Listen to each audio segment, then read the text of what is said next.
Olá, amigos. O convidado desta entrevista sobre a Copa do Mundo, as histórias da Copa do Mundo, é ninguém mais, ninguém menos do que Altemir Hausmann. Gaúcho de estrela, professor de educação física, trabalhou em mais de 800 jogos na carreira, 10 Copas Libertadores da América, participou de 2 Copas do Mundo, em 2006 como suplente e em 2010 como árbitro auxiliar. Ele, que é natural de Estrela, se tornou árbitro por acaso quando foi acompanhar o seu tio em um torneio interno em uma estatal gaúcha e foi escalado como árbitro.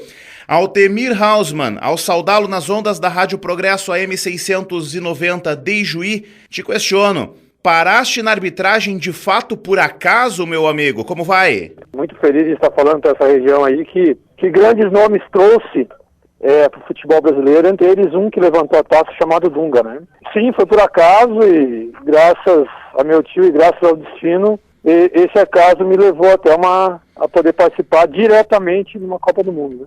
Nós temos, Altemir, ainda aquela grande discussão do profissionalismo na arbitragem. O árbitro tem que se tornar profissional. Se eu não estou enganado, o Simon, outro dia, postou nas redes sociais de que apenas o Howard Webb e mais o árbitro japonês serão os árbitros profissionais nesta Copa de 2014, que inicia nos próximos dias.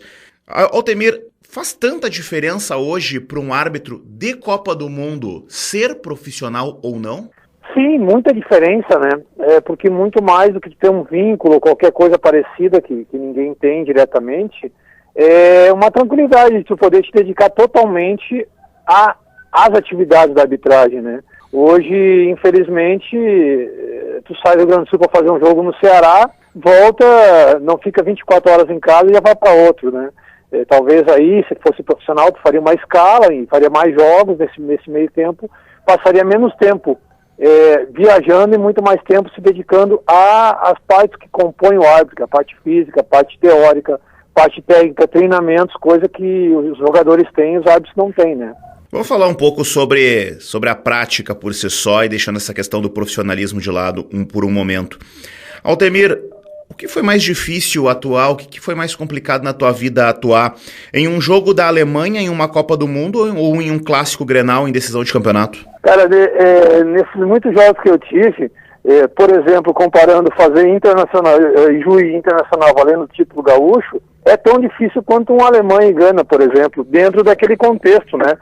A gente trabalha sempre para não cometer o erro, e o erro, sendo ele na Copa do Mundo, em qualquer lugar, ele mancha a carreira do árbitro, né? Ainda sobre a parte de formação do árbitro, eu tenho que te dizer que existem 2 formas de aprender, né? Uma pela repetição, né? Que é o que nós pouco fazemos, porque a gente só faz treinamento de repetição praticamente no campo de jogo, e a outra forma é o erro, né?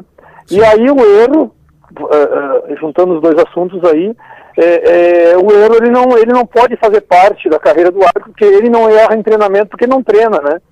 Existe pouco treinamento para isso. E quando o erro acontece, seja ele em São Luís Inter, ou seja ele Alemanha engana numa Copa do Mundo, praticamente ele acaba com a carreira do árbitro, né?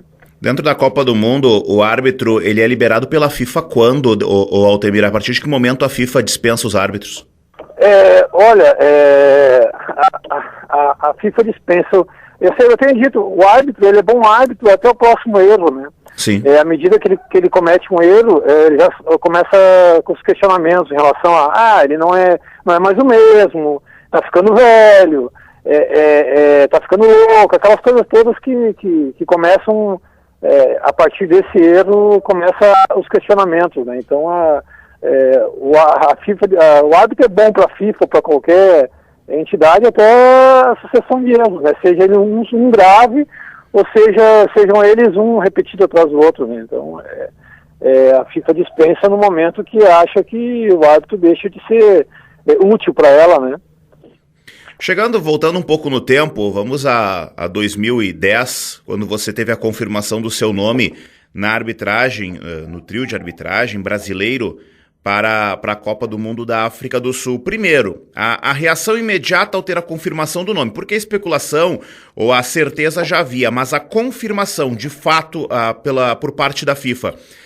Lembra daquele momento, da emoção sentida naquele instante, Altemir? Olha, existem dois momentos nesse fato da minha vida, né? O primeiro foi quando o meu cabeleireiro, o barbeiro, ligou e disse, saiu no site aqui que tu tá escalando na Copa do Mundo. Esse foi a minha maior alegria, diria assim. E a segunda quando a FIFA me comunicou que eu deveria encaminhar os documentos, que estaria fazendo os últimos testes, tudo, estaria designado para mais uma bateria de testes que seriam esses que me levariam à Copa do Mundo. Então foram dois momentos distintos, né? Um quando tu sabe da notícia que sai no site da FIFA e alguém te liga, porque a gente não fica 24 horas conectado, né? Claro. E a outra é quando, de fato realmente a FIFA te comunica através de e-mail, através de uma forma concreta, né? De um comunicado. E ainda talvez teria o terceiro, quando tu, de fato, entra no campo de jogo e, nesse caso, o Simon apita o jogo e diz, eu estou numa Copa do Mundo, porque a gente sabe que, como jogador, existem vários fatores até o início da Copa, até que tu entre mesmo, de fato, no campo de jogo, que podem te tirar dela ainda, né? Me corrija, por favor. Você foi o terceiro gaúcho não jogador a atuar em uma Copa do Mundo. Renato Marcília, Carlos Eugênio Simon, que já tinha ido em outras edições de Copa, e você. E aí eu te questiono, dentro daquelas 3 partidas, Inglaterra e Estados Unidos, Gana e Austrália, e também Gana e Alemanha, Gana e Austrália, você foi o quinto árbitro, né? Você não atuou de verdade correndo à beira do gramado. Mas considerando essas 3 partidas, dá para trazer para o ouvinte da Rádio Progresso um pouco mais do que é assistir um jogo de Copa do Mundo dentro do campo, Altemir? Cara, te confesso que no momento que tu sai a tua designação para o jogo, tu começa uma sequência de treinamentos e de preparação psicológica que quando tu menos espera, o minuto 90, 93, 96 acontece, e até hoje eu não acredito que eu estive num campo de jogo, numa Copa do Mundo, porque é uma coisa assim que gera uma emoção, é uma coisa, é mais ou menos como tu cruzar com o Antônio Fagundes no aeroporto, mas só um pouquinho. O Antônio Fagundes, ele é da Globo, como é que eu tô cruzando com ele? Quer dizer, esse comparativo, sabe, algumas coisas tu não acredita, e de fato hoje, e é bom conversar com quem trabalha com dados e com imprensa, né, porque eu não tinha me dado conta desse fato, colocou a terceira pessoa que não seja jogador, né? Sim. Na arbitragem eu sei que eu fui o primeiro assistente gaúcho a participar, e cara, isso me serve como motivação, mas não, de fato a gente sabe que na alta e na baixa do dólar isso não muda nada, né? Quer dizer, a gente passa a ser mais um coadjuvante, e essa é a função do árbitro, né? Ser coadjuvante no espetáculo. Mas apesar de ser um árbitro, um elemento coadjuvante em uma Copa do Mundo, o cidadão em que não deve ser lembrado, de certa forma, por atuar em uma Copa do Mundo, porque as estrelas são os jogadores, ainda assim existe aquele aspecto do intercâmbio. Eu observo, o Altemir, você teve contato nesta Copa do Mundo, nos jogos específicos, né? Com árbitros da Itália e árbitros do Uruguai. Mais do que isso, vocês ficaram todos no mesmo hotel nesse período. E esse intercâmbio, essa troca de experiências, a cobrança nos outros países, eu não sei se você concorda, mas ao meu ver a arbitragem mundial ela vive uma grande crise. Os erros que acontecem no Brasil, que são cobrados pelos torcedores, acontecem também na Itália, na Alemanha, na Espanha e nos grandes centros europeus. Esse intercâmbio, o pessoal conversa muito sobre isso? Olha, para vocês terem uma ideia, assim, para resumir, para o ouvinte ter uma ideia, abre aspas, eu dei graças a Deus quando eu estava vindo embora, e te explico por quê.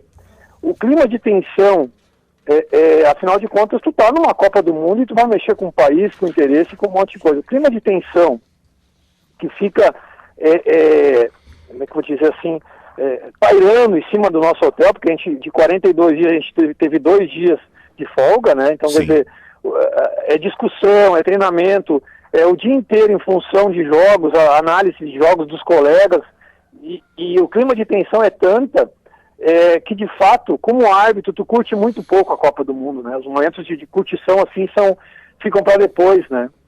E sim, o intercâmbio existe, mas sempre com aquela... Tu tá conversando com a web, mas tu não sabe se ele tá pensando, esse cara pode já apitar um jogo que eu ia apitar.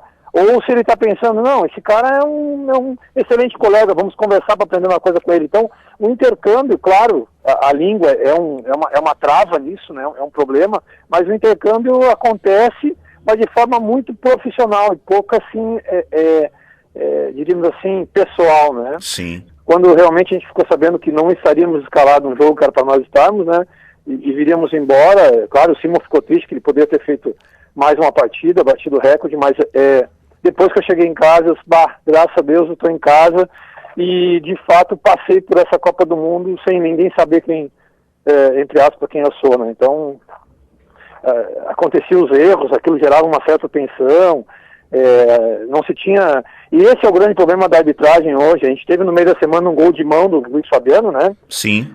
Que uns defendem que foi mão, outros não. A crise na arbitragem não é de pessoas, né?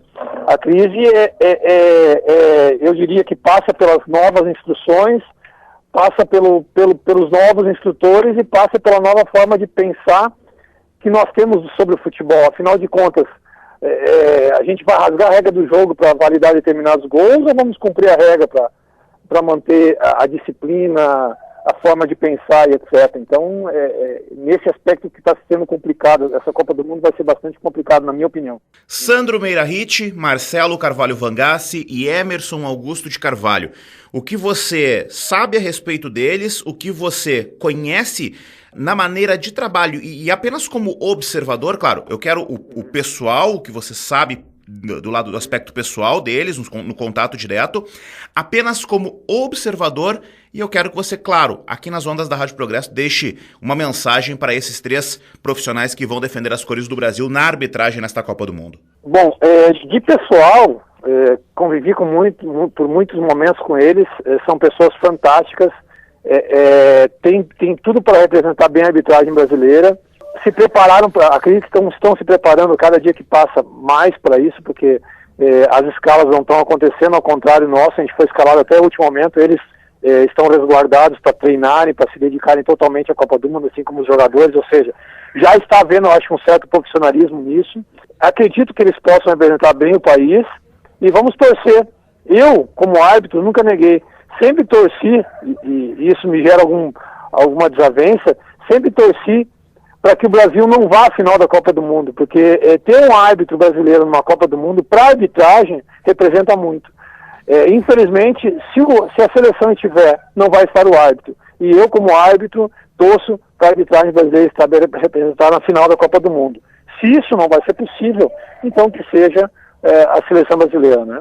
Conversando fora do ar, Altemir, você me alertou de que um outro fato importante, e até que eu defendo particularmente, a Copa do Mundo ela não começa especificamente naqueles 30 dias de jogos. A Copa do Mundo na América do Sul ela começa 2 anos antes, com a realização das eliminatórias. E você atuou também nas eliminatórias para a Copa do Mundo do Brasil, né, Altemir? Sim, foram 6 partidas nessa eliminatória e apesar de eu não estar lá nos campos a partir do dia 12, né, eu me sinto também participando dessa Copa, porque afinal de contas as eliminatórias já fazem parte da Copa e graças a Deus eu pude ajudar os árbitros brasileiros que trabalharam nas eliminatórias a definir na América do Sul quais seriam as equipes participantes. E aí automaticamente você participou também nas eliminatórias em 2010 e em 2006. Isso, também. E tem o total de jogos de cabeça aí, Altemir? Quantos jogos você chegou a atuar, considerando eliminatórias de Copa do Mundo e fase final da competição? Cara, eu sinceramente tenho anotado, mas não tenho comigo esses dados, porque a pergunta de fato me pega de calça curta, como diria o gaúcho. Conversamos com Altemir Hausmann, árbitro assistente, trabalhou na Copa do Mundo de 2010 como assistente, em 2006 como suplente, e que na Copa do Mundo de 2014, a Copa do Brasil, vai assistir da arquibancada, porque no ano passado terminou a carreira, encerrou a carreira, mas que deixa um legado para toda a arbitragem nacional. Valeu, Altemir, aquele abraço! Abração a todos de Juí aí, feliz por poder participar do programa.